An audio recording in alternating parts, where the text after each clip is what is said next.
Welcome into another edition of McCready and Siskey, powered by Rain Total Body Fuel. So, see, what happened was I ran an update. Our power went out, and I ran an update that said I had to run. And when I did, I lost all my Stream Deck settings. And so I don't know how to reprogram because I'm an idiot. Well, we're working, right? But it's working. So, Whatever works. whatever works. You doing all right? Man, I'm doing great, man. I'm trying to, I'm going to struggle seeing the string today. I have one contact in. You see my eyes right over here? Oh. You know, like I wear contacts and I'm very bad about taking them out. Like I think we've talked about this before. I will go a long time without taking them out. And so I've been feeling for about 2 weeks that I need to take them out. And so I would, but as long as I put a fresh pair in, it usually goes pretty good. You don't wear dailies? No, they're extended wears. Okay. But I wear them longer than they should be worn. So how long do you wear a set of lenses? You may be honest. Yeah. I've gone several months without taking them out. You're supposed to go 2 weeks. Like when I coached, I would go. I may change once a year, once a season. But why? I mean, I get it. Like I'll tell you, like I told my wife last night when she was bitching at me because I was up at 2:00 trying to find eye drops. I was like, I don't need a lecture. I need to find the eye drops. Yeah, I understand. I'm not trying to lecture. No, I told my wife as someone who's been wearing contacts for a long, long time, and then when I had my accident in high school, my contacts I have to be careful with the contacts. I wear dailies. So I wore. And if I accidentally sleep in mine, which I've done a time or two, I know it takes me a while to kind of get over it. So when I started wearing contacts in high school, you know, you had one pair of contacts and you took them out every night and you washed them and did all that stuff, right? Yeah. Well, I would even leave those in too long and I would get I have scars, like when the doctor goes, I have scars on my eyeball from blisters and things over the years. Uh-huh. And then when technology caught up and they have these ones that can breathe, because you got to get oxygen to your eyeball, right? Right. So I've been told 1,000 times how dangerous it is, yada, yada, yada. And I agree. I know. You forget? It's habit. I just go to sleep. Like I've probably gone 6 months before without changing them. Wow. And sleeping in them every night. Wow. Now that's not normal. I would usually go about a month or two now without changing them. How about this? I bought 6 packs. You know, the big case, the 6 things. Yeah. I bought those on vacation in 2019. I still have the same box. My mind is blown. Instead of buying contacts once a year, I buy them about once every 3 to 4 years. Yeah, I buy a big one though. I usually buy a 6-month supply twice a year. Sometimes I'll buy a 1-year supply. And yours are every day? Every day. So mine are extended wears. I take mine out and throw them away, go to bed, get up the next morning, and at some point put them back in. Yeah. I try not to wear them all day. I haven't owned one of those contact cases. I haven't owned one since, I don't know, 10, 15 years. Yeah. Heath in the stream says, Tyler, my eyes are hurting me now thinking about that. Mine are too. I literally am experiencing discomfort. Anyway, long story short is it's been a while, but it hit me last night. And so I got the eye drops in and I got one contact in and before I tee them up tomorrow, I'll put the other one in. Okay. Got to see the ball as it goes away right. Okay. OB. All right. If you live on a house on the right, any right side of the fairway in Kiva Dunes, do not go in your yard to work tomorrow. Yeah, we're going to keep it tight today because Tyler's got to get on the road. He's going. Yeah. He's got stuff to do. Got golf to play. So we'll get rolling.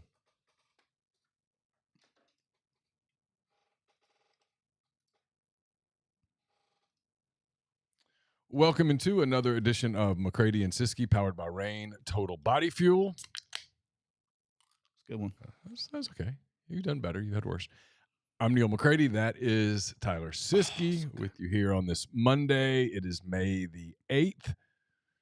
Hope everybody has had a great weekend. Appreciate you being with us. This will be our only show this week. I'm going to be out of pocket at the end of the week. So this is it for us this week. We'll be back, good Lord willing, next Monday with another edition of The Big Show. Tyler, how are you? I think I got to make the phone call to Bob today. I think I have a new favorite. Oh, yeah? Even more than Red Dragon. Oh, which one's that? This is the Rainstorm Peach Nectarine. Okay. I mean, dude, it does not. I mean, that's it. Red Dragon is now gone to number 2. How about that?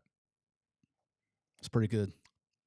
That would not be my favorite. It has nothing to do with the people at Rainstorm. It's just peach. Peach is a no-go for me. Like I'm like dude. It's just a no zone.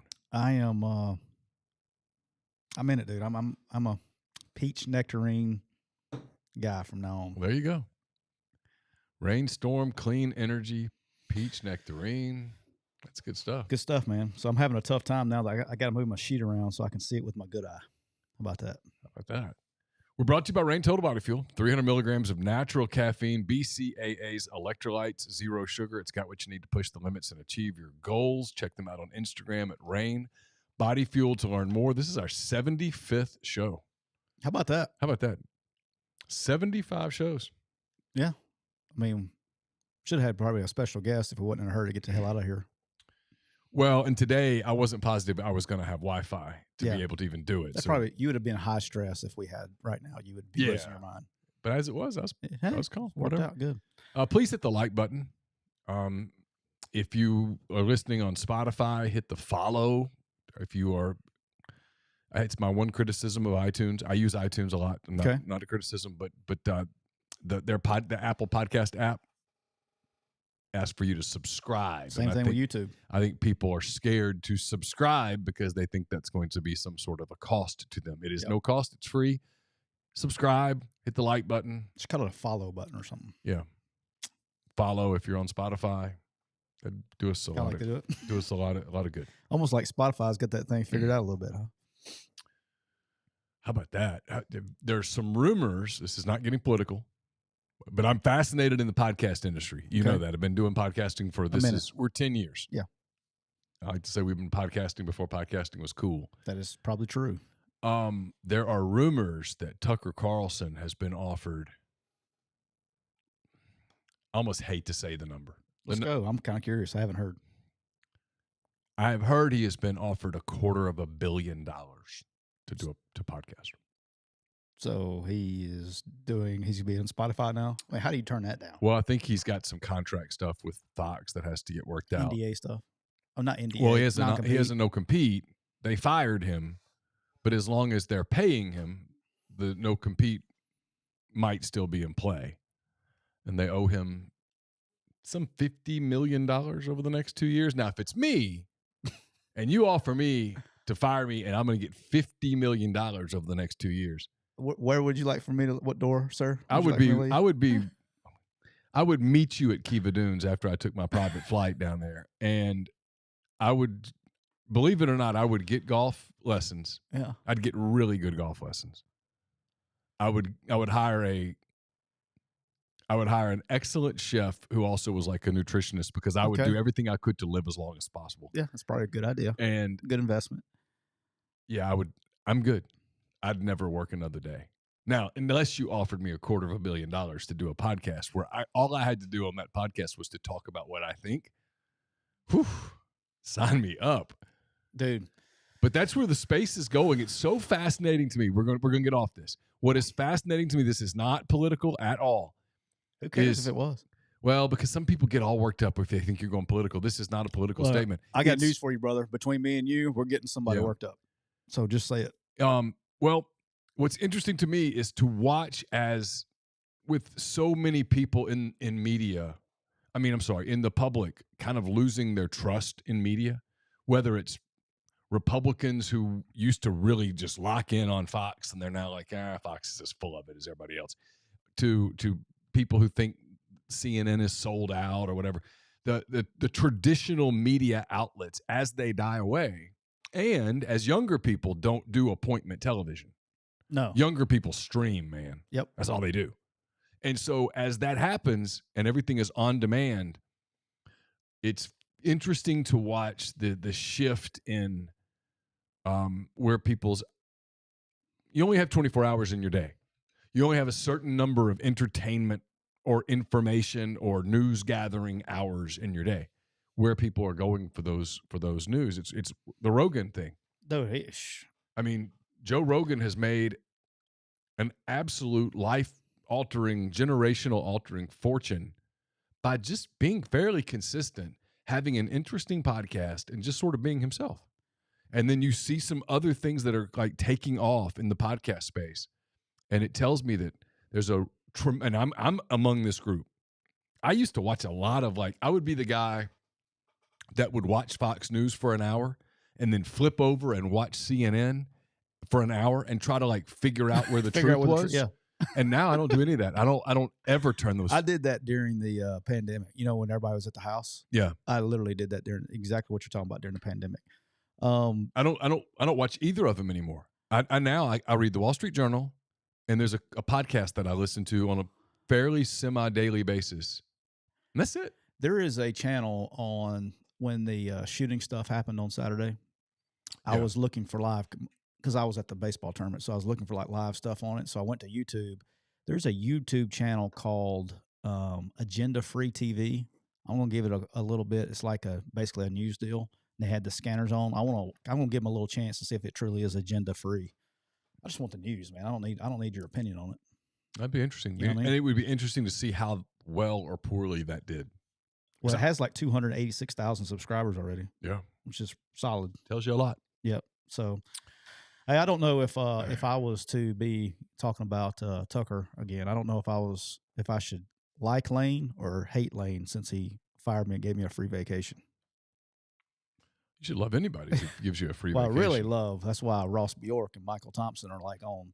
It's Jesus, my wife, my kids, my mom, my dad, and then I'm talking about right up next to it is Ross and Michael Thompson. You and I are both evidence of sometimes what you think at the time is the worst day of your life is the best day of your life. And you don't know it at the time. It's been the best thing that's ever happened to me professionally. Yes. Without question. You've that bleeded over into my personal though. It wasn't professionally as much as it was. Well, it's professionally too, but every aspect of your life. Yeah, it made me a better. The day that you got fired at Ole Miss, that night you thought that your world had come to an end. Well, that night I got fired. How about this? I ever tell you I got fired 2 hours before my contract rolled over? Yeah. If I could have if I'd known in the I would have sent Lane a bottle of vodka or something and just let him get into it. And if he'd have waited another 2 hours and 10 minutes, I would have had another year extended on my contract. So I should have done that. Got him shit faced, and then he'd forgot to call me until 6 o'clock. Almost made it. But anyway. All right. So guess what we had this weekend? Our Oxford Orioles. I was going to say there's a lot of stuff, but yeah. Oh, I got some stuff. Yeah, the Oxford Orioles. This may be the best. How'd the O's do? All right, first of all, we rolled out and won 15-5 the first game. Okay, I got that text. And I was got you that. Look at the fellas. Yeah, and then reality set back in, and we dropped a couple in a row. What's somebody say something? I can't see shit. No. You have to inform me because I'm having a tough time reading the right side here. All right, so here was my first ick. So we're getting ready to play the bracket game, and all these they got different age groups and stuff playing, right? So my son's playing in 7U, and there is an 8U baseball game going on in front of us on the field that we're about to play in. And it's the same field. It's coach pitch. It's just the same exact rules and everything, just a year older, okay? Okay. This kid's 8 years old. The fences are 195 feet all the way around. So these are kids pitching. No, this is the coach still coach pitching. pitch. Okay, gotcha. Mm-hmm. Kid hits a home run over the fence. First one I've ever seen. Okay. I've watched a lot of little kid baseball. Yeah. First one I've ever seen. Yeah. Legit home run over the fence. Yeah. Kid's excited. Of course. First ever home run over the fence. All right, so we're waiting to go. I mean, I'm tired. I've already talked to Drew. I'm like, Drew, we got to figure this shit out. UFC starting a little bit. We got to pick up the tempo. Anyway, so I'm sitting there watching, and I see the other coach start losing his mind. The opposing coach starts losing his mind. He goes and protests the home run that was hit over the fence. On what grounds? Because the kid's helmet fell off of his head while he was in the batter's box. And he wanted the kid to be called out. All right. It didn't stop there, though. He didn't like the answer that the umpire gave him. He gets off the field. Hang on. I got to finish it. Then you can go. Then wear it out. He goes off the field, Neal, and he goes into the tournament director, like in the concession stand area. Like he leaves the game and goes there and protests it in the middle of the game with the tournament director. Go ahead. All right, first of all, my condolences to the umpire. Seriously, the umpire has to be thinking, are you effing kidding me? Yeah. Really? An 8-year-old boy in a coach pitch game. Mm-hmm. An 8-year-old boy hits a ball over the fence. Yeah. Gets excited. His teammates probably geeked. Probably big moment. There's your money being spent. Yeah, I know. Believe me. Every time I hear that thing crank up, I see your wallet getting lighter over there. Yeah. It's really light right now, like a feather in the wind, like Forrest Gump. We committed to this before the big tax hit, and so it's like every time now I'm just like, I surrender, I give up. Why? But why? Why do we? It's unbelievable how serious these coaches take it, man. And I love our guys. Drew's our head coach. I think you know Drew, by the way. He works with your wife. Yeah, I know Drew. All right. So if there's a call to be argued, he'll just go out there and be like, but he'll just, they're 7, they're 8, right? Because here's what they do, right? And I'm all for it. If a kid fields a ground ball clean and throws it to first base, and it's a bang, bang play, but he's probably safe, but it's a bang, bang play, they're going to call him out. I'm all for that. Reward the play because there's not going to be many cleanly fielded ground balls and throws to first. Well, and just at that level, you're let's get the game moving. And you're either paying some old guy who needs the money or you're paying some kid and it's his first job. And it's usually the latter. And they're going to miss calls. They're going to miss calls. And they're not going to really pay that much attention because they don't care. And they're just out there and sorry. Yeah. It's done. How about that? The poor kid, first ever home run. Like, hey, I got an idea. Let's get worried about this 8U deal, this home run, and let's ruin probably one of the earliest, best memories he'll ever have his entire life. Let's just try to get him thrown out because his helmet fell off in the batter's box. Because there ain't no guarantee that he's going to hit another one. So All right, so that was ick 1. And then ick 2, and I have to I should ask my wife. One of our she texted me, and I can't remember, but we left. We got put out in we actually made it to the 3 seed. We got beat by the same team that we beat 15-5. We got beat pretty bad. Okay. In the bracket. It happens. It happens. Pretty much guaranteed to happen with the Orioles, and Drew wanted me to make sure that the fans knew he was just trying to get me back home so I could watch UFC. But the championship game of the tournament that we were in was called before completion because the 2 coaches started to fight each other. Literally, and they called the game. They ended the championship game because the 2 coaches were fighting each other.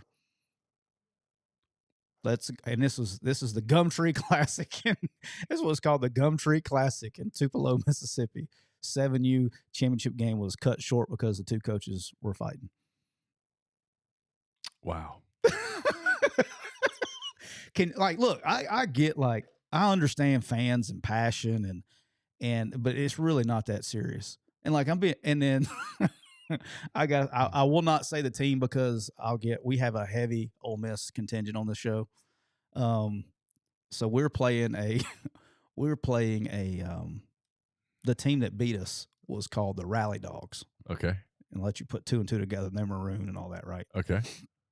They had not won a game all year, and we had beat them 15-5. They were like 0-7, 0-8 or something like that. They were just as bad as we were, but we were not playing well, and they curb stomped us.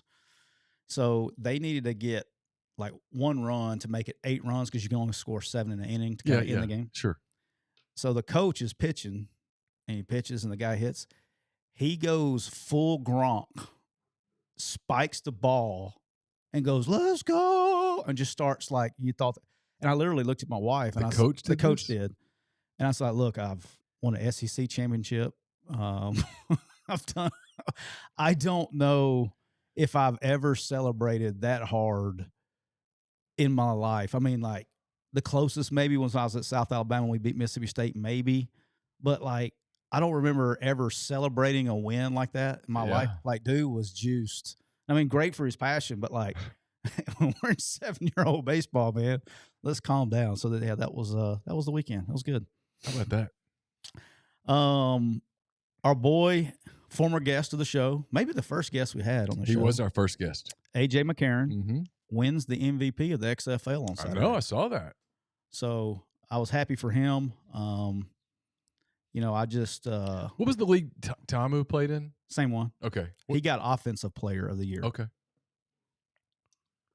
So that's pretty cool. Know them both. Yeah. Yeah, I know both guys too. But I think especially if you watch the USFL, the talent's so low compared to the XFL right now.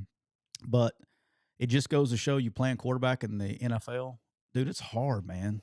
Like, you think? And what I mean by that is if you're not a top draft pick, they're not going to give you your shot. You got to kind of luck into it. Somebody's got to get hurt. And then when you get your chance, you got to go. You got to perform. Yeah.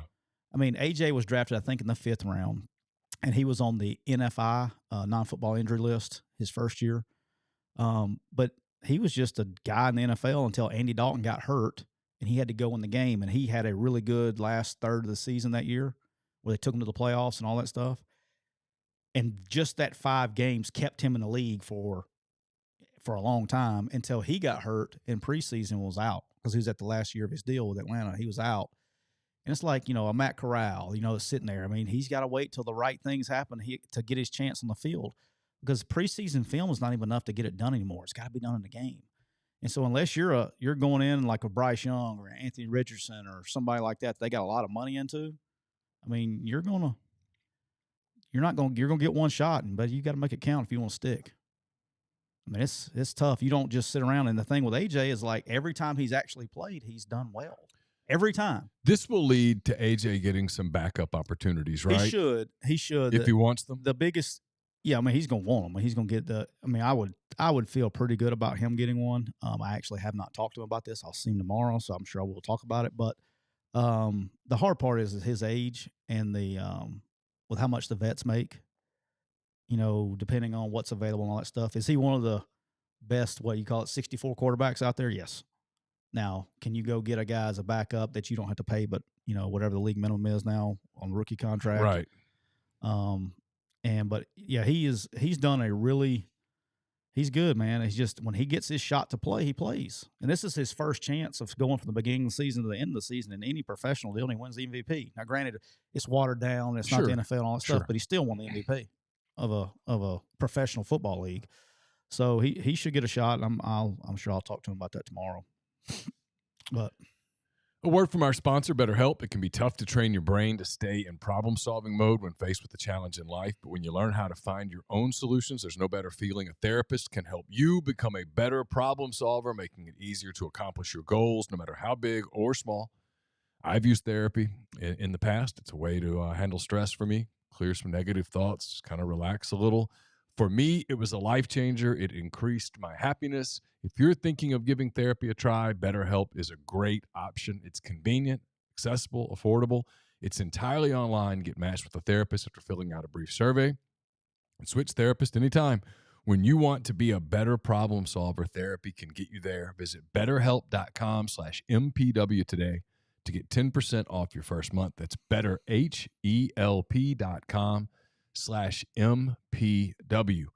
Our next partner is Athletic Greens. I take AG1 by Athletic Greens literally every day. I gave AG1 a try because I wanted better gut health, sustained energy, immune system support, and I hate taking pills. I take AG1 every afternoon to break my fast. I know I'm doing something good for my body, giving my body the nutrition it craves, covering my nutritional bases. Covering my nutritional basis for the day literally couldn't be easier, which is why I trust Athletic Greens. I just mix 1 small scoop of AG1 with water and drink it right there. It's done. It's less than $3 a day. Pretty good if you ask me. It's a really effective daily habit with the highest quality sourced ingredients. It's a win-win. If a comprehensive solution is what you need for your supplemental routine, then Athletic Greens is giving you a free 1-year supply of vitamin D and 5 free travel packs with your first purchase. Just go to athleticgreens.com/MPW. That's athleticgreens.com/MPW. Check it out. Hey, before we move on, we had a couple of super chats. Kyle came in and said, I would 100% vote for y'all for president. The No BS platform, RTR, for all of our people out there, stands for Roll Tide Roll. I bet I'll hear that a couple of times in the next couple of days. Hell, I say it all the time. Do you? Oh, yeah. In your sleep? Yeah. Did you know I grew up an Alabama fan? I did know that. Mm-hmm. Your mom and dad went to school there. My dad got his doctorate there. My mom got her master's there. Okay. Both my parents got their undergrads at what is now ULM. I think it's hilarious that I grew up an Auburn fan. Mm-hmm. I played at Auburn, but when I worked at Alabama, people don't understand. They think I was there to sabotage Alabama. I mean, dead serious. Yeah, you give them the good secrets? No, I'm trying to beat your ass. I mean, I don't know. Yeah. That's weird. And then Austin came in with a super chat, says, when he is Speaker of the House on the Common Sense Party in 2028, he's going to pass a bill that prohibits parents from being at kids' games. No, I'll go to the game. I'm good. I'm the best person ever at a game. I don't say anything. I'm great when I coach. I'm very chill. I don't get all into it. I guess because I'm not getting paid for it. Maybe I'm jaded a little bit. Yeah. Have you ever coached your kids' sports? Yeah. Are you chill? As a coach? Yeah. Yeah, pretty chill. Yeah. I don't get. I mean, I get excited for the kids. Like, I get happy for the kids when they do stuff and stuff. And I get that, but yeah, I'm pretty chill. I'm not chill with the players if they're mentality. If they're coming in soft, I won't let them be soft. But I don't ever get mad at the umpires. The only time, I know this is going to shock you, the only time that I get really pissed, I've gotten pissed at a couple of coaches before when they're trying to pull over some bullshit make shit up. I'm pretty good at, that's a thing of mine. I don't like people making shit up, like they know what they're talking about. That bothers me. Yeah. So if you can't tell. Yeah, I'll do that. We had the old Jackie Robinson rule last year that I had to call bullshit on.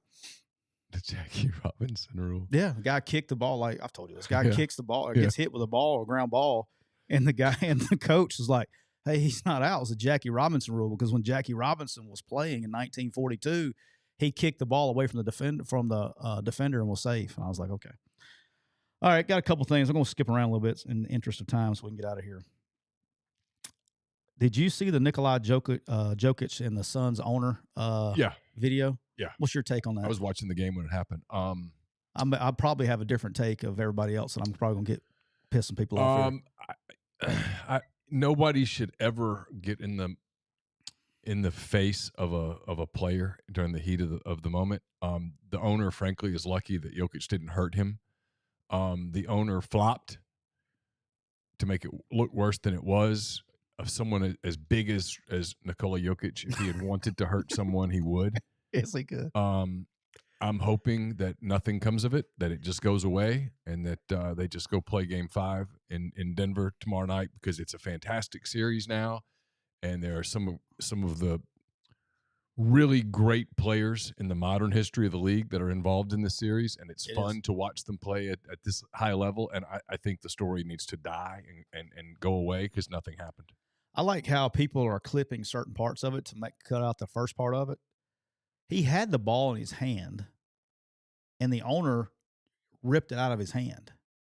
Like, that's how the ball got thrown, was he made the effort to throw it out. I watched it slow-mo 14 times, but there's an angle where so Jokic kind of looks at him, and then after that, he got up in his personal space. The owner did. Yes. And that's when he got shoved. So I'm saying he's very fortunate that he didn't get hurt. That's where I call, hey, and again, if you can't tell our recent TikTok activity, that's when I call fuck around and find out. You don't poke the bear, because you might get bit. You might get clawed. And that's an awfully big bear. Yeah, don't mess Nikola with Jokic is, I mean, I'm guessing he's 270 pounds? Oh, I mean, he's every bit of that probably, huh? What's he, 7'1"? Is that right? I'm pulling him up. I mean, it doesn't matter. I mean, he's bigger than you are by a long shot. Yes. I mean, he could have. That's just stupid. But because he was the owner, he felt like he should go in there and be involved in the game. You better. I mean, don't get it confused. You know what I mean? I don't think you should be confused about what you're trying to do there, because you're an owner of a team that you can go try to get physical with somebody or snatch a ball away. I mean, that's where you get. He smoked. is 6'11", 284 pounds. Yeah. And most of that is muscle. He's a big He's a big dude. person. Yeah, that's stupid. So nothing should happen of it. And if something does, that's bad on the NBA. It's a really fun series. Matter of fact, the owner's the one that should be punished. Yeah, Devin Booker and Kevin Durant have brought the Suns back.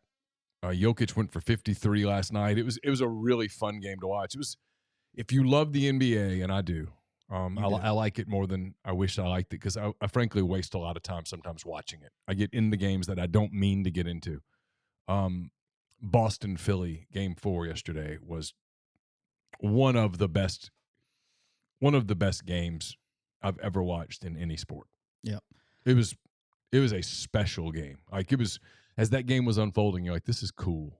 These guys are so good, and this is at such a high level. And I mean, that Philly crowd, you could feel it riding the roller coaster of yes, oh God, yes, oh God, and and then just, it was an elite game.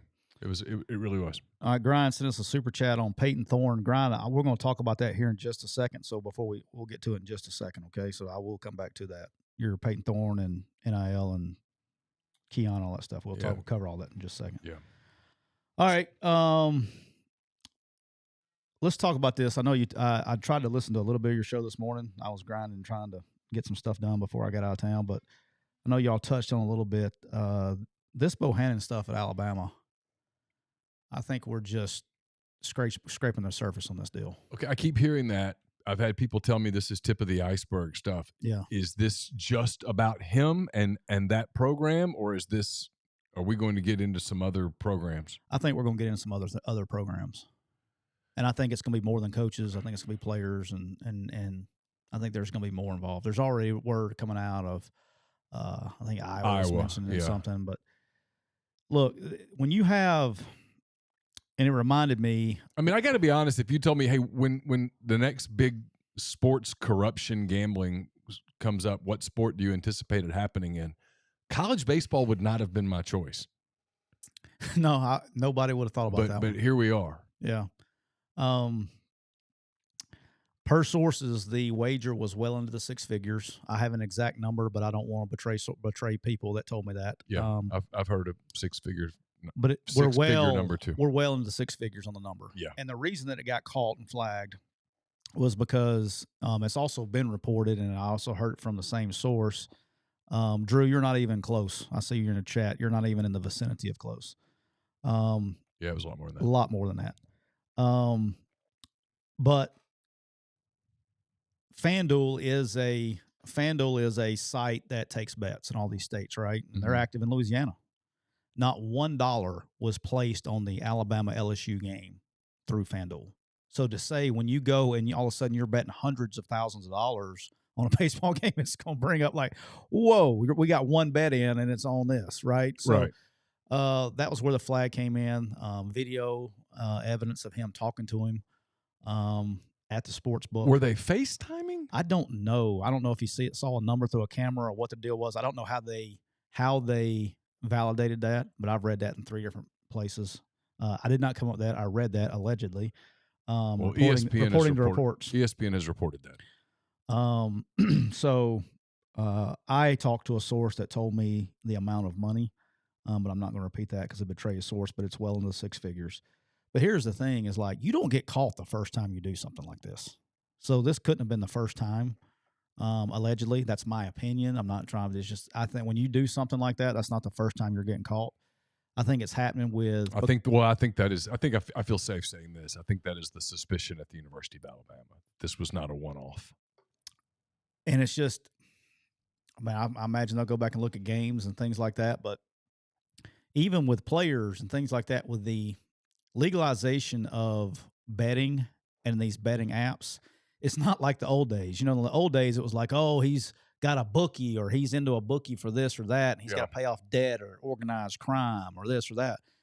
Anybody, I mean, there's nothing from stopping from, anybody picking up the phone, talking to their best buddy back home or their cousin or whoever, like, yeah, we're not going to win. It's not looking good or anything like that.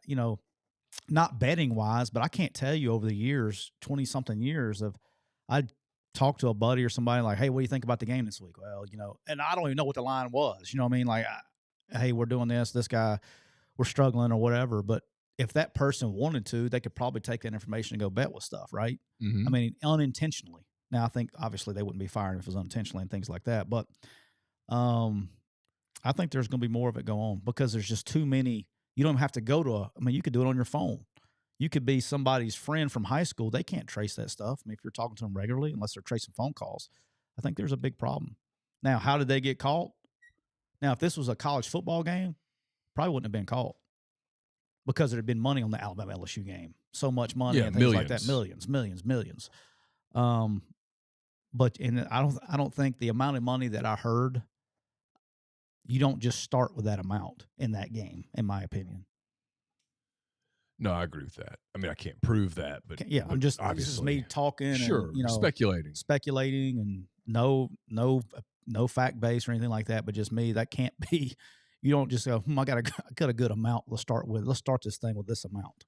Well, but this is always something that commissioners, the NCAA, this is like the worst fear, right? Is integrity of the game. It's integrity of the game, because if you lose the integrity of the game, well, you've in trouble. Everything. You've lost everything. And there's so many ways to gamble now. There's so many people that do it.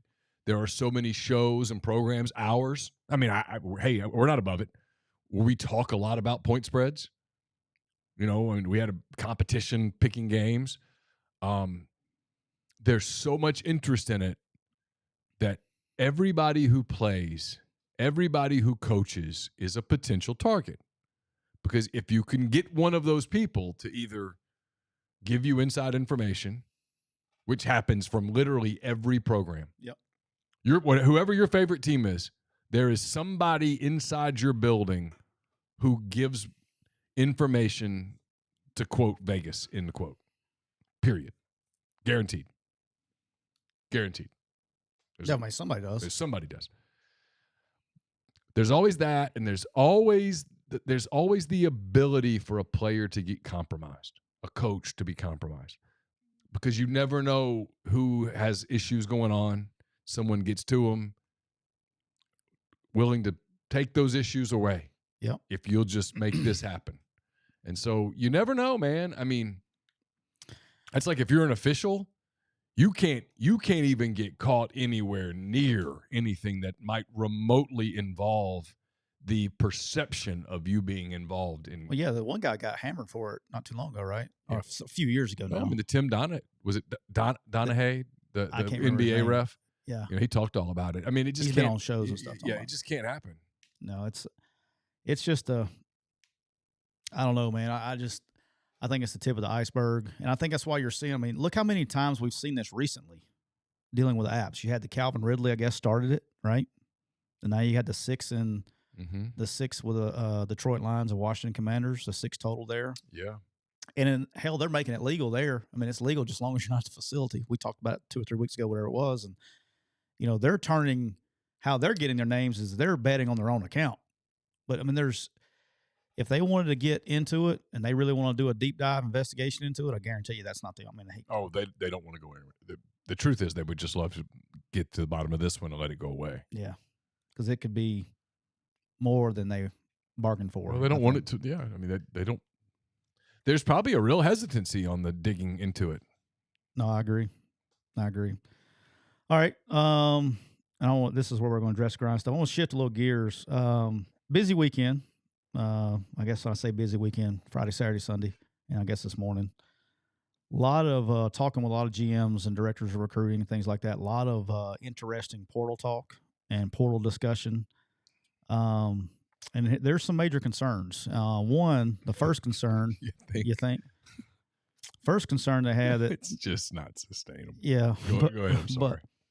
Was in the spring window, not a lot of talent in the spring window as compared to the December window, to the point to where they said, look, and I agree with them, most of the guys that are in the portal the spring are either not good enough, they've been cut, or not playing, or whatever reason, or they're being processed because the team oversigned, right? And so they're trying to get back down to their 85.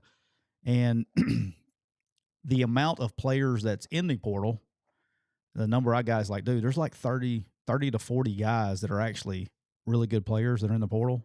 And this is, I was talking to an up before anybody says, oh, what about this guy? I was talking to an upper echelon GM. I'm talking about like an elite program. And he said there was 30 to 40 guys they would even consider. And the problem with that was everybody was recruiting them. And so these kids are getting, overpaid for because everybody's recruiting them and it's driving the price up. So he's like a guy that may be worth $50,000. Now he's got a price tag of $150 because everybody wants the guy. And he's like, it's very frustrating for those schools. But he says most of the guys are depth guys or, whatever, if they're moving up.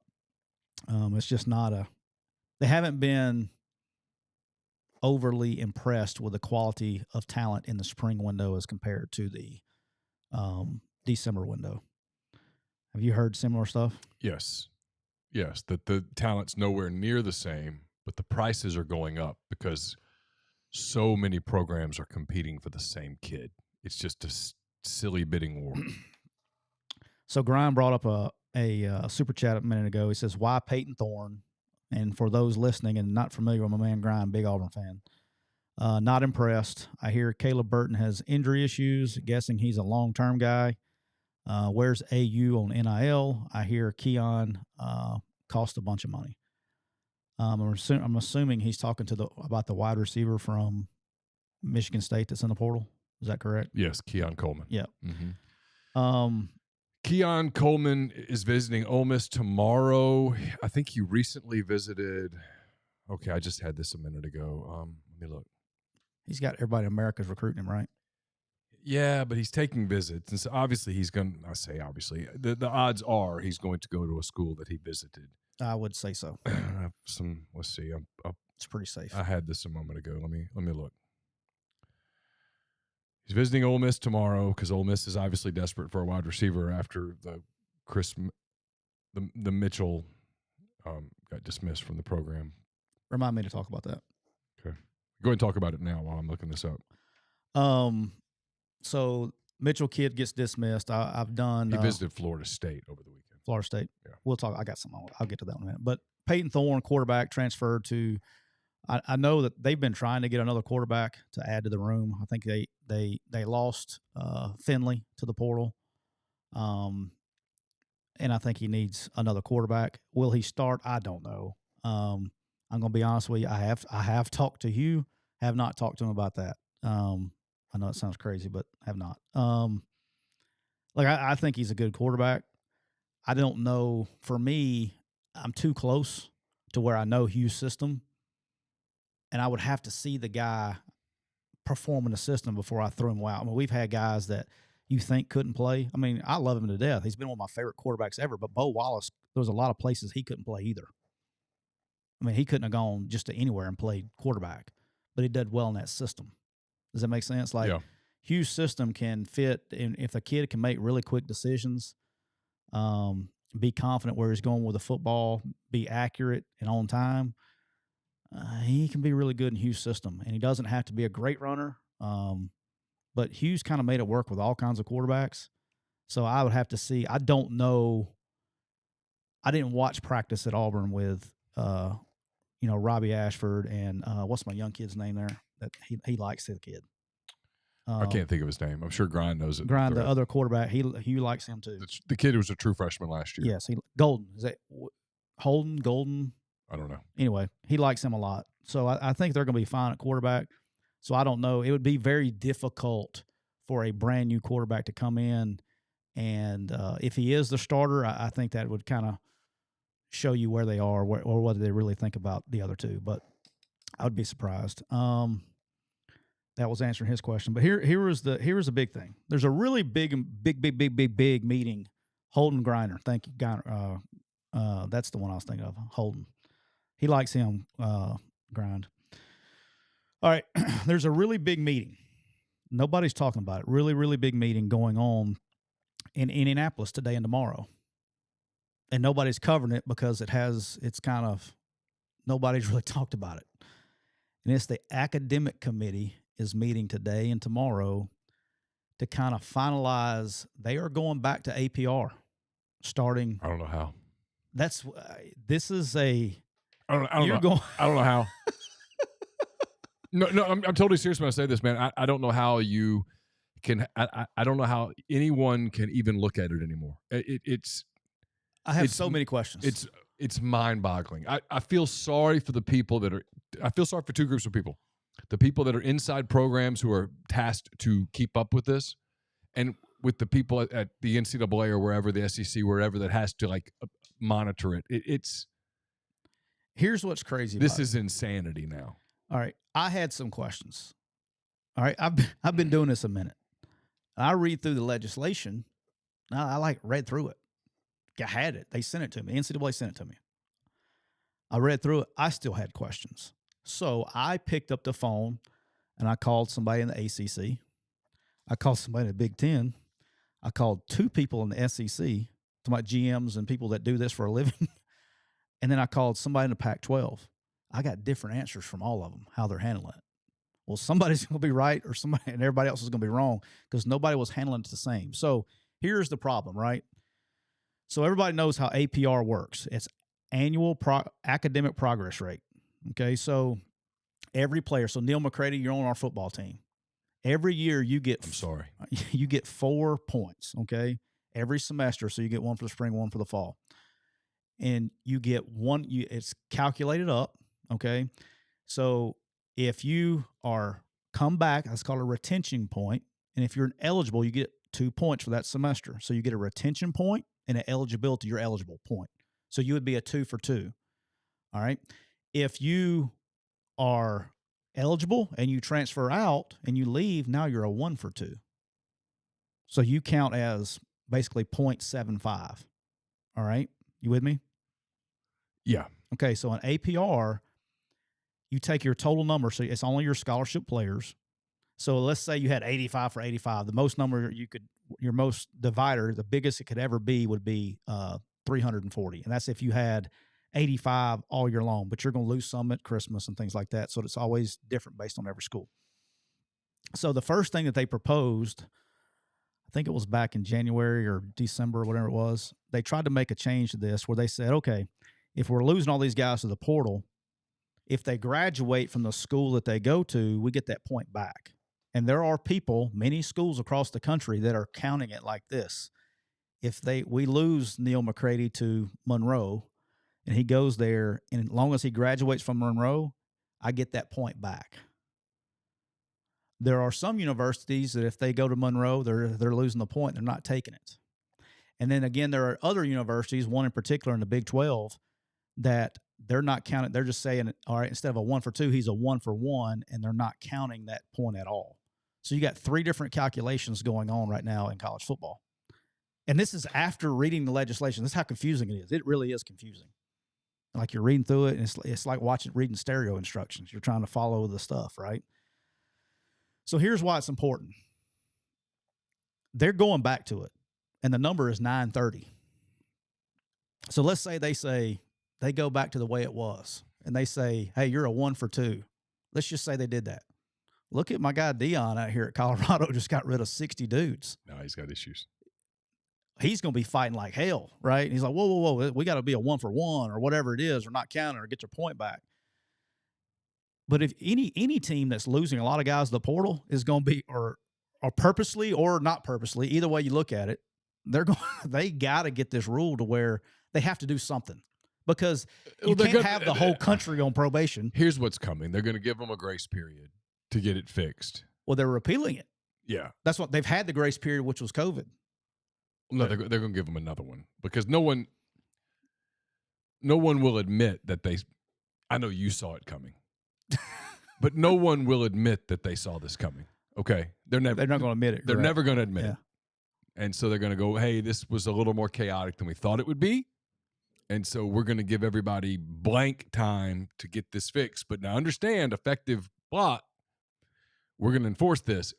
And it might end up being, it would be the irony of ironies if APR ended up being the corrective measure to it would be the decade of chaos. I mean, but I know it sounds crazy, but if they really wanted to get hard ass, they could fix the whole portal right now. They could fix it today. But they don't understand that they have the power. I don't know. I think they might. You think though? Yeah, The academic committee? I think there are enough people, like you're talking about these meetings and stuff. Yeah. There are enough people that are going, hey, look, guys, 2 things. I know we can't put the toothpaste back in the tube. I get it. But I also know this doesn't work. So if you want to fix this and you want the whole, if you even want the perception of student athlete, of amateurism, this might be a path. That meeting today is going to dictate either we're still foot on the gas or we got to chill out. Everybody in the sport or in athletics, frankly, I mean, I literally know of no exceptions, wants to chill out. Yeah. Nobody now here's the thing, and this is, I've said this for a while. Very few people will admit it out loud. Like, okay, we can get John and Kane, John Summerall, Kane Womack, those kinds of people on the show, and they'll tell you, yeah, it's crazy. You know, we don't do whatever. Well, what happens if one of those guys, and one of those guys is going to get a good job Quickly. Yeah. Gets one of those jobs and goes, well, you know, I guess I need to kind of hit it for a minute. All of a sudden, you know, they're not saying that out loud anymore. Or, and I do think this is coming, when changes happen in the coaching landscape from losing, I think the correction is going to be going. And no, I'm not talking about Ole Miss. Before anybody thinks I'm talking about Ole Miss, Lane Kiffin's has a brand new contract. He's safe for a long time unless there's some scandal. Just before anybody goes, but I do think people are going to correct with, you know what we're going to do? Let's go to some coach who's not doing a lot of portal, who's shown he knows how to build program, because if you talk to enough people who are either around collectives, inside programs, and they all tell you the same thing, which is the word has become, it's either chaos or unsustainable or both. Yeah.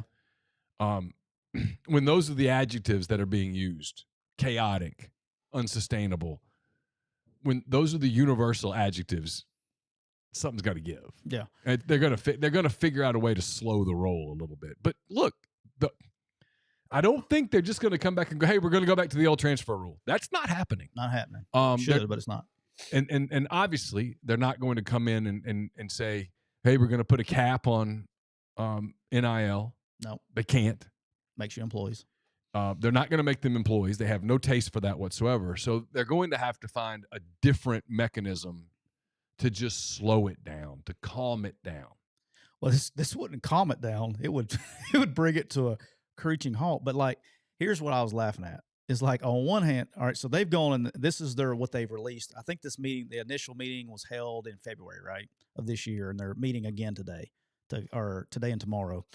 But in the meeting, they very specifically say the number is going back to 930, and it's a 4-year. APR is very complicated. We would have to do a whole nother show, and there'd be like 5 people listening that can understand it. It's very complex, but it's a 4-year rolling average, including the year that you're in right now. That's how they take it, right? So you take this average, and you have to be above 930, okay? And that's 0.930. You take your number that you get, multiply it by 1,000.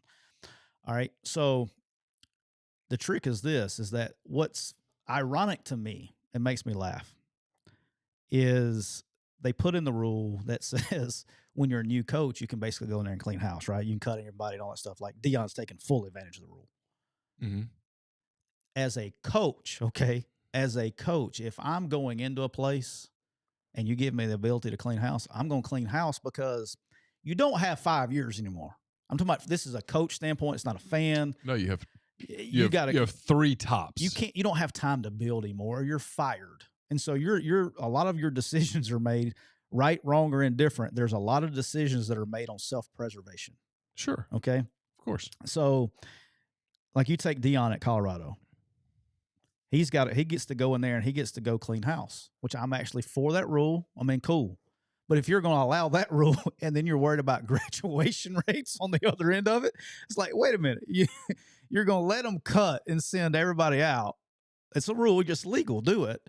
But then you're also worried about graduation rates at the same time. Well, wait a minute, wait. You can't let me cut my guys and then punish me on the back end for cutting them. You know what I mean? Like, it's are we worried about graduation rates when we're doing immediate eligibility? Like, that's so funny to me. Like, I've been doing this a long time. When I've never seen ever. It's not what Rico said. Yeah, Rico, I have. It doesn't matter apparently. All right, but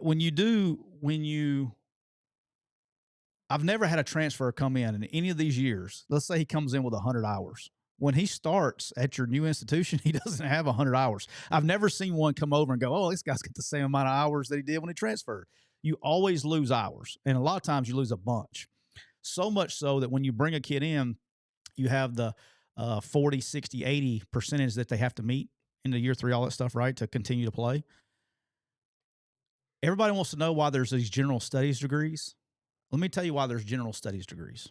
This is the only reason that there are general studies degrees is because let's say we take Starbucks has to hire somebody. Okay? Yeah, but that's not why they're there. All right. They're there because when I took I'm just going some weird anthropology major from Colorado and he transfers to Ole Miss, we don't have anthropology.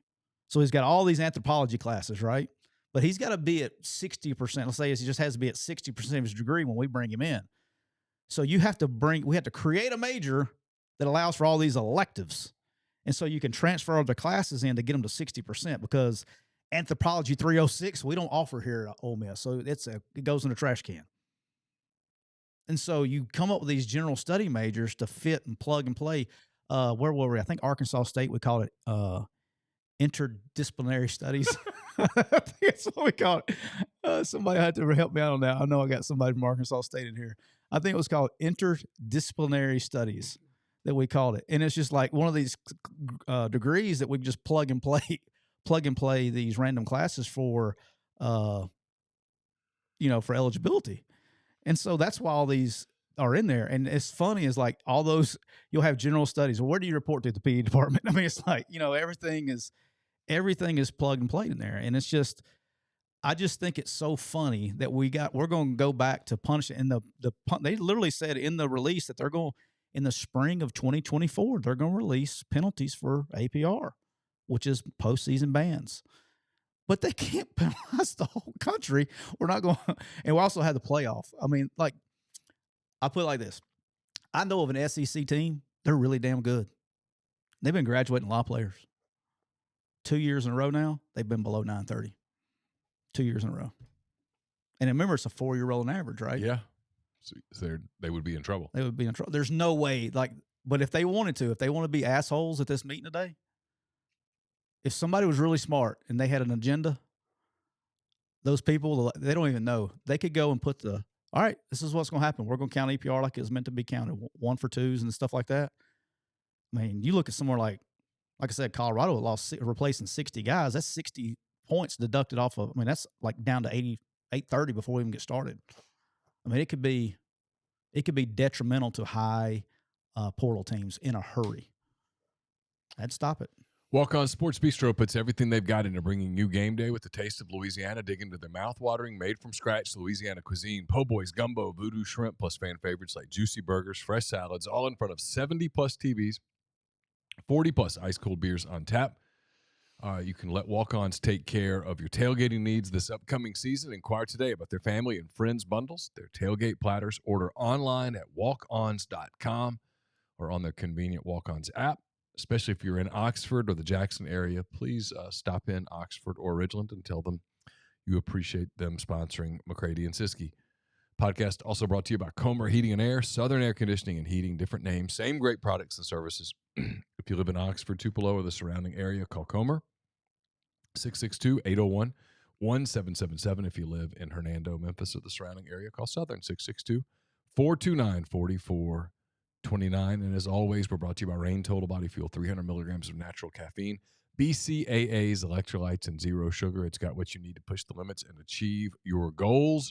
Check them out on Instagram at Reign Body Fuel to learn more. And don't forget to try the new Reign Storm in a variety of flavors. We got the peach, the orange harvest, the grape harvest. No, maybe it's harvest grape and the kiwi.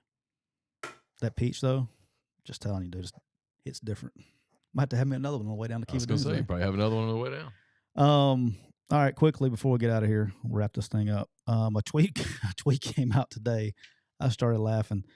It gave numbers for people that complain about where money is spent, where money comes from, and things like that. This was from 2016-17 year. So this is 7 years ago, six and a half years ago. Okay, this was LSU's profit from their athletic department in 2016-2017. Okay. Football profited $56.097 million. Men's basketball profited $1.69 million. Mm-hmm. 619, excuse me. And then baseball profited, the great LSU Tiger baseball team. Yeah. A couple $100,000. $569,000. Okay. All right. And guess what? That's where it stopped. Yeah. Well, They lost money on 1, 2, 3, 4, 5, 6, 7, 8, 9, 10, 11, 12, 13, 14 other sports. And I was today years old when I saw that LSU has a beach volleyball team. Oh, how about that? That lost $704,000 for the athletic department. But the big loser that they had, the biggest loser that they had was women's basketball. Women's basketball lost $3.999 million, basically $4 million, $10,000 short of $4 million. Mm-hmm. So the funny part is everybody wants to know how everything gets paid for, because there are people who don't like when football gets preferential treatment. Because football pays for everything, and everybody thinks that's a joke. No, it literally does. They still made, like, all those losses in 14 sports. They lost $23 million funding 14 other sports, but their top breadwinner made 50. And this was 6.5 years ago. Yeah. What is it today? Because the TV contract's different.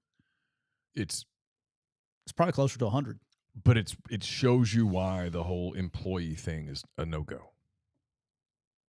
Because you can't just make the football players employees. You'd have to make the beach volleyball players employees. There's plenty of money to do it, but here's what people don't understand. That money, they don't put that in a rainy day account for the football team. All right, that money goes places. Of course. I mean, I've said it on here before. I know for a fact because I was in the discussion. I remember whatever, that would have been 13 or 14. I remember one of the years I was at Alabama. We profited in the 50s or $60 million in football that year. After all the bills were paid. That's after salaries, the whole deal. After you bought all those Dodge Chargers, everything, right? I don't know what in the hell you're talking about. You're not getting my ass on here. All right. You're not getting your boy. All right. So you get a Charger and I'm kidding. I'm totally kidding. It's a joke. It's a joke for everybody, allegedly. I remember we were building the new baseball field. Yeah. They wrote a check out of the football. They paid like $40-something million out of the football account to build the new baseball stadium. Do you have any bets that would allow you to place? That was a softball, and it was like, no pun intended. That was easy. You could just scratch your pitcher a few minutes before the game, and make a big fancy bet. Allegedly, but I mean, they don't realize how much money is made, and so what would be interesting to me is if you got all that money. That's where I wish, if they want to get creative with NIL, I think they should play a shell game. All right, we made this much money. All right, sir, here's what we're going to do. I want you to donate to the athletic department, but I'm going to move this money into the NIL. And I think you could shell game some more finances into your collectives. You probably could. In the bigger levels, obviously. Yeah. But anyway, that's what that is. Before I forget, because we're just going to wrap this thing up, my mom and dad's 39th wedding anniversary tomorrow. Oh. So I want sure they listen every week. My mom cuts it off after about the third F-bomb. She got mad at me again. You've been doing much better. I told her that. She did not want to hear it. She is asking for you to be perfect, and that's just too much. She knows me. That's not accurate. But tomorrow, the 39th wedding anniversary tomorrow, so happy for them. Good for them. And then last but not least, I know you have been completely in the dark about this because of your social media deal. Yeah. Our good friend Rico Knows Yeah. did not like our podcast the other day. Yeah, because I didn't get the Siskey and Siskel and Ebert. Siskel and Ebert. I didn't get that. First of all, I thought that was funny. It made me laugh. It was really good. Well, I saw it on the board, and I'm like, I don't know what that's about. Because you're not on TikTok. Yeah.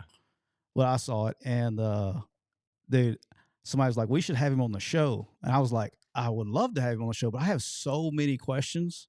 Like, I got legit questions. Because, I click profiles and look for things and actually did a little research in my spare time. Got so many questions. So in one video, he said that he watches every single college football game during the season. Ain't no way. 65 of them. But then he turns around and said he works for the NSA. He currently works for the NSA. How do you have a full-time? I'm going to ask him, maybe he's just like he can bend time or something, but how can you watch 65 football games a week and have a full-time job for the NSA of all people? You can't. Okay. I was curious. Even if you condensed every game down to 40 minutes. Okay. 65 games. That's just call it what's that? Call it 30 hours. Okay, but you no. No. I got so many questions. All right, so and then I started getting messages from this other guy. And it has a picture of, like it's got a little picture on it. And I look at it and I said, dude, that looks a lot like the guy. So I click on it and it's got like a video. Dude, it's him. So he's sending you stuff from an alter ego? But it's him. And I'm like, and I'm looking through it and I'm like, are you twins? I mean, dude, sound like him, look like him. And then Matt said, yeah, we're twins. I was asking him, what are you? But it was just funny that account was pushing stocks, like to buy stocks and stuff. And then like the 10th video I scrolled up was a Rico scam. I was like, oh, okay. All right. But then, anyway, so long story short, he called himself in the rebuttal video to our show. He said, it's what were rocket scientists doing before they were rocket scientists. He says the Goodwill Hunting, he's the guy in Goodwill Hunting. He's a genius, and that he recently started to apply himself to football 5 months ago. Okay. He called many coaches and people running recruiting departments obsolete. Okay. That they didn't know what they're doing. The portal has fooled them. They know what they're doing. And I thought like there was a couple of funny things. Is like when he took how exactly? How work? Because I guess we, people in that our techniques and the way that we recruited are different now than they were in the portal, and that we don't know how to do it. I guess. I don't know. He just said the word obsolete. He really didn't go into great detail about that. Just said that they were obsolete. Let's see, what was the other one that was really funny? And so I think he got upset that so he said that congratulations. I know if he goes to his 50,000 followers and plays it off as in congratulations if we were clout chasing. Oh. And I had to remind him that I didn't know who he was until he stitched our video. And then he doesn't want to address that. Right. All right. And then he keeps responding. And so I was getting these messages, and here's the facts. I mean, I'm sure he's a nice guy, I guess. I don't know him personally, obviously, but I like to assume the best of everybody.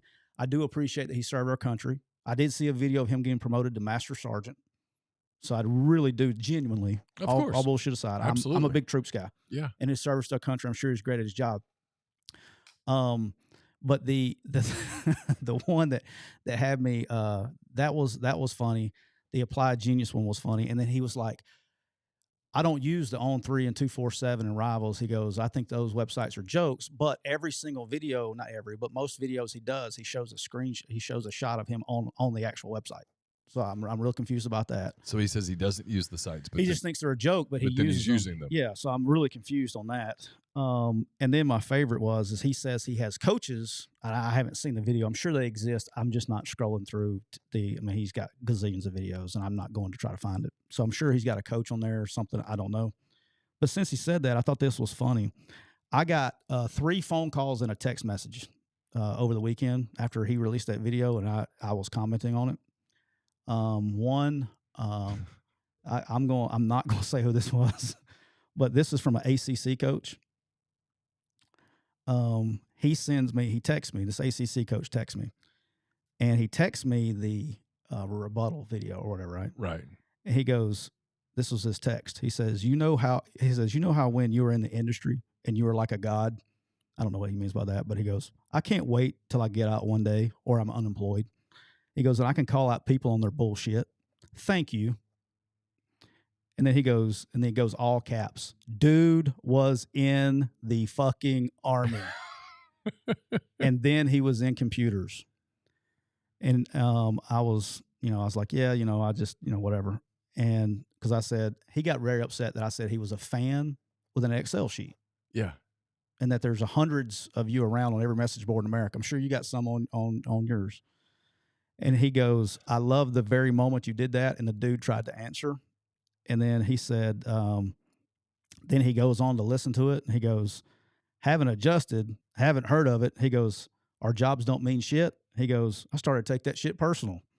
And he says, and then I remembered he couldn't last one moment in our life.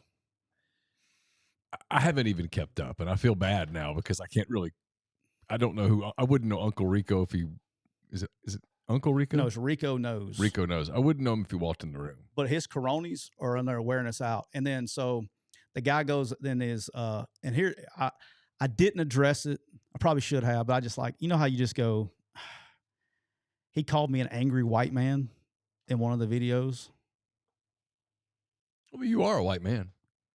But like, why we got to go race? I mean, and he's from all given, and if he's not, I apologize. He appears to be Hispanic, but I don't know why I have to be an angry white man. I don't know why we got to do that. I didn't that I hate the race card. That bothers me. Well, and also anyone that knows you knows that the last thing you frankly are is angry. I mean, well, I'm probably angry, but you didn't have to throw the race part in. He could just said an angry man. Didn't have to throw the extra in there. But I say angry. So I basically told him, I said, he was just upset that I called him out on his bullshit. And I get his game, and we both know, right? But you're going to end up getting me on TikTok just to watch this. It's great. I'll send it to you. But I don't know. I just you getting on it right now? Yeah, I just pulled it up. Yeah, I was making sure I had it. But then he called, and then the guy said something. I don't know. He knows I'm upset. I'm threatened. That was the one that I was threatened by that he knows more about the portal than I do. And I was basically said, look, you're just upset that I called you out. And like, I just basically told him, say, hey, you probably should research who you're stitching or trying to decredit before you do that. Because he kind of in over his head a little bit. What's his premise? That he's an expert on what's in the portal? And yes, like he actually he said he's got portal expert in his thing, right? But what does that even mean? I don't know. That was my whole point. Is I don't know, but I mean, there are lots of people that follow the portal closely, and including people who are kind of paid to do it, and people who. Well, he kind of evaluates players out of the portal, all this stuff, and I'm cool. I mean, if that's what you want to do, I'm cool. But there are lots of people doing that. Then I go to this is who taught you how to evaluate? I mean, I have so many questions. Like, just because you watch a film doesn't mean you know what you're watching for. Of course not. You know what I mean? Like, it's one of the reasons that, frankly, it's one of the reasons that some coaches, believe it or not, like me, because I don't try to do that. Yeah. I literally in 15 years in this job have called rivals one time and said, I think you got somebody wrong. There's some that do a lot. Oh, there are people that do it multiple times. I mean, do it all on everybody. Hey, I went and saw a high school game, and here's my breakdown of no. I've done it one time. But like, I picked up the phone and I called Mike Farrell and Woody Womack and all those people at Rivals on AJ Brown, and I said, if he's not a 5-star, and here's what I said: if he's not a 5-star, I believe you. I want to see the wide receivers who are, because holy cow, they're amazing. I just want to watch them play because he was amazing. I was like, I think we've maybe it's because you didn't see him enough. It was Mississippi. It's film. You never know, right? I'm like, I think you need to take another look on him. I mean, dude. But that's it. Yeah. Because I can't watch like you can. You can watch a kid and in 10 minutes come back with all this stuff about his hips and blah, blah, blah. And all that, and you still may not be right. And I can't do that. Like, literally, the only other one that I've ever looked at one time and went, oh, was Laramie Tunsil. I looked at him one time. I saw someone at Ole Miss. It was the pregame before his first game against whoever it was against. And someone at Ole Miss was over there. Vandy. I don't know. Yeah. Whoever it was. And I said, this is the one that you all need to make sure you keep a good relationship with because he's going to have millions. Yeah, he was really good. But like Cooper Patagna worked for me at Alabama. He went on to run recruiting at Michigan and Washington. Well, now he works for 247 and he lives in Birmingham. I may not agree with what Cooper says, but I know it's coming from a trained eye, right? Sure. That's the part. But said I was threatened by their knowledge and that he's a genius. And I guess they just don't realize that I do it for a living. And then I had one guy argue about my 78,000, whatever, said hours. And he said that because time as a GA, you don't spend as much time as a GA. I said, well, you may want to research how much GAs spend working. But no, it's at least Pat Narduzzi sided with you and not Rico. Yeah. Because Pittsburgh signed up with Quickie today. Pitt at least views my knowledge of recruiting pretty well. So listen, as you embark on your trip down to the Gulf and you begin to cry. Yeah. And drinking rain. And drinking rain. Don't turn a sad song on.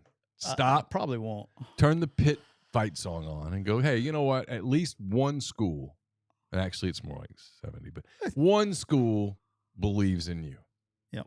The Pitt Panthers. And you know what? As we close this thing up, I have now, as of Friday, the NCAA is back on in my good graces since they big day for the old company on Friday. Big day. They listened. They listened. They changed a couple of rules for me that pertains to my business, and it's going to really help a ton. Good. So I'm excited about where we're going. Poor old Dave is at work right now, just melting the phones. We got some really good news and good. But I made a phone call. I know it shocks you. I may be the only guy in America that I have the head of the enforcement on my cell phone. I just called his cell phone. I'm bad. Like, it was no formal email or nothing. I picked up and called the head of the enforcement's cell phone number. He's probably like, I was like, aren't you glad we're not talking about other stuff now? We can talk about real stuff. So that's funny. All right. Well, I'll wrap it up there so you can get on the road. Yep. We will be back on Monday. So again, no Thursday show this week. I'll be out of pocket. So where are you going? Going to Campbell's graduation. That's pretty important. Yeah. Are you excited? Sad? Excited? Yeah. Happily sad? There's a lot there. I started kind of write some stuff about it on Sunday, and then I didn't. I stopped. Yeah. I'm bittersweet. Makes you feel old a little bit, obviously. I know that she has a lot of mixed emotions because she's had such an incredible experience and she's met so many friends, but they're going to scatter here in the next few weeks. And, one of her friends is going to Minneapolis and one's going to Los Angeles and Little Rock and, everywhere. Campbell's getting ready to move to Nashville soon to start her job. And, we've gotten to know so many of her friends, almost like they're ours at this point, So we're going to see all of them this weekend. That'll be fun. But she's like I told her the other day, you go to college for a number of reasons. One, you want to prepare yourself to get a job. She's done that. Check. You want to graduate. Check. And you want to make relationships that will last a long time. And she's done that in spades. I mean, made so many friends that they'll be in weddings and there'll be support staff when parents die and things like that. And so it makes you feel good. But yeah, I mean, I'm excited. I know I know she's on the kind of the cusp of tears at all times these days because it's winding down, the end. Reality starting to sink in a little bit. A little bit. Just, whenever you have something really good, you don't want it to end sometimes, all good things come to an end. But I didn't have that college experience. And so I didn't have the feeling, this is probably me, I didn't realize that, oh shit, I'm an adult until about a week after I moved, because I left Troy. I graduated in December. Yeah. And I literally worked in the football office until I got my job, which is like right at the beginning of January. That I just picked up and moved, and I go down there like, dude, I don't know anybody. And like that was my first like and it was the first time I ever went where I was not a car drive from the house. Yeah. I was away. And that was Natchitoches, Louisiana to Anniston's was a long haul back then. It still is, but it was really long then. But I bet that felt like culture shock. Yeah, I got used, but I got to where I enjoyed it. And then my wife moved. We were engaged. She moved in March, so I was there 3 months. So that first 3 months was rough. And then, real quick, we got to go. But real quick, the homesickest I've ever been in my life was I had been gone. My grandmother was sick. My grandmother got diagnosed with Alzheimer's, and we had spring break coming up. And so everybody was going home or wherever, right? I was the youngest dude on the totem pole. I was 23 or 22 years old. I was tight ends coach. So I had all these plans. I haven't seen Aaron in 2 or 3 months. I hadn't seen mom and dad. I mean, I hadn't seen anybody. And Aaron was living in Birmingham at the time, working at UAB. She had graduated the summer before I did. And so I'm completely out of my element. So I'm so fired up the first time, because you're working on spring practice and cut-ups and all that stuff. First time I've ever been able to leave. And spring break, coach is going to let us go at like 2 o'clock on Friday to leave early. So, dude, I'm fired up. I've packed, washed my clothes. I'm packed, ready to go, come to work. And we're in a staff meeting that morning, and it was Steve Roberts, who was our head coach, is now the head of the Arkansas Athletic High School Association.